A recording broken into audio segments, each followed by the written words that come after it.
सुस्वागत पिलाई YouTube channel प्रगति education तुम मानक हार्दिक स्वागत ज्ञापन करुँच पिलाई ए भिडियो रे तुम मान रही एक सुंदर इलोक्यूशन बा वक्तृता विषयटी है हजि जाइथिबा लोककलार विकास रे मोर भूमिका सुरभि 2014 वक्तृता प्रतियोगिता निमंते ए भिडियोटी तुम मान खूब उपयोगी सब्यस्त हो बोली आमर आशा और विश्वास।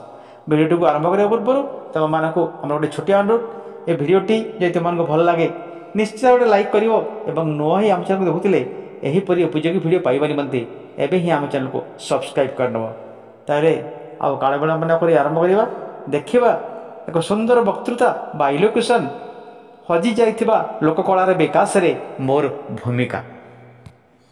वरेण्य सभापति महोदय, मंचासीन अतिथिवृंद, विज्ञ विचारक मंडली, मोर पूज्य गुरुजी उग्रमा वृंद तथा मोर श्रद्धेय प्रतियोगी भाई और भौणी माने सुरभि 2024 यह महोत्सव में अंशग्रहण पूर्वक हजि जाइथिबा लोककलार विकास रे मोर भूमिका परी एक समयोपयोगी और गुरुत्वपूर्ण शीर्षक उपर वक्तव्य रखिबार सुजोग लाभ कर निजकू धन्य मन करुछि। उत्कृष्ट कलार देश बोली ए ना पाइछि उत्कल।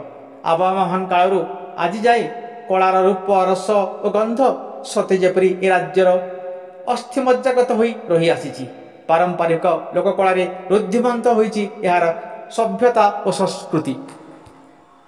एही लोककला सबुर अपरूप अम्लान और अनिंद निर्यास केवल ए राज्य अथवा ए देशर माटी को सिक्त करी नाही बरं समग्र विश्व को संबोधित करिछि तार जादुकरी स्पर्श रे। किंतु गभीर दुख और परितापर विषय यही जे ए माटीर प्राण तथा ए माटीर स्पंदन बोलाउथिबा ए लोककला आज समयर चापरे आ विदेशी पाश्चात्य सभ्यतार प्रभाव रे तार प्रभा बा ज्योति हराई विरक्त हेबाक बसिलाणी। एणु नेड़ीगुड़ कहुड़ी को बहीजा पूर्वर यार सुरक्षा और प्रचार प्रसार निमित्त यथोचित पदक्षेप नहीं एकांत जरूरी अटे। आपण माने लक्ष्य करुथिबे जे लोककलार बहु गुरुत्वपूर्ण अंश बोलाउथिबा जेपरी पाला, दासकाठिया, घुमुरा, घोड़ा नाच, बाघ नाच, छौ, डालखाई, रसरकेली और कंढे नाच आदि बहु शिक्षा और मनोरंजन माध्यम तथा पट्टचित्र, टेराकोटा और तारकसी काम प्रभृति बहु शिल्पकला समय सुअरे हजि हजि जीवारे लागिछि। आधुनिकतार भेलिक स्पर्श और पाश्चात्य शिक्षार कुप्रभाव अंध मनीष आज निजर परंपरा और संस्कृति को भूली पाश्चात्य चलणी और संस्कृति आदि रे निजको जड़ाई रखिबारे आनंद अनुभव करुछि। किंतु एकथा सत जे गोटे सभ्यता उन्नति बा अवनति प्रत्यक्ष भाव में तार संस्कृति और परंपरा द्वारा प्रभावित होता है। एक भी आम हृदयंगम करवा उचित जे आम भाषा, आम साहित्य, आम कला, आम संस्कृति गोटे गोटे अभिन्न अंग। एणु एक सत्य सिद्ध जे आम सभ्यता को केवल बंचाई रखा नुह बरं जीवन को सरस सुंदर रसमय और उत्फुल्लित कर रखा हेले आम लोककलार भूमिका भाषा अवर्णनीय, यह सर्वस्थले स्वीकार्य। मु चिरंतन सत्य को उपलब्धि करिछि और मु यह भी जानी जे मो ओडिशार प्रत्येक व्यक्ति यह बुझीपारे आमरी लोकभाषा समग्र विश्व रे निजर स्थिति को आहुरी मजबूत करि पारिबो। एणु जड़े शुद्ध सचेतन और संस्कृति संपन्न ओडिया हिसाब से मो ओडिशार हृत्स्पंदन रूपे परिगणित लोककला को समृद्ध करने जत्पूर्णस्ति चेष्टा करने को मो संकल्पबद्ध अटे। एणु मोर प्रथम कर्तव्य रहिबो लोकंको लोककलार गुरुत्व संबंध में अवगत कराइबा और यार सुरक्षा निमित्त सेमानक हृदय रे एक अभिनव प्रयासर उन्मेष जागृत करने मोर प्रथम लक्ष्य रहिबो। लोकंक हृदय रे लोककला प्रति एक अनाबिल श्रद्धा सृष्टि करने को मु अप्राण उद्यम करी और तीरे हेले एसकाशे कुंठित हेबि नाही। मोर द्वितीय प्रचेष्टा रहिबो कलाकार मानक यथोचित सम्मान देवा सह आग को बढ़िबा निमंते उत्साह और प्रेरणा जोगाइबा। ए दिगरे स्थानीय कलाकार मानक चिन्हट करी तांको सह निरंतर जोगाजोग रखी मोर प्रचेष्टा को मु सफल रूपायन देवी।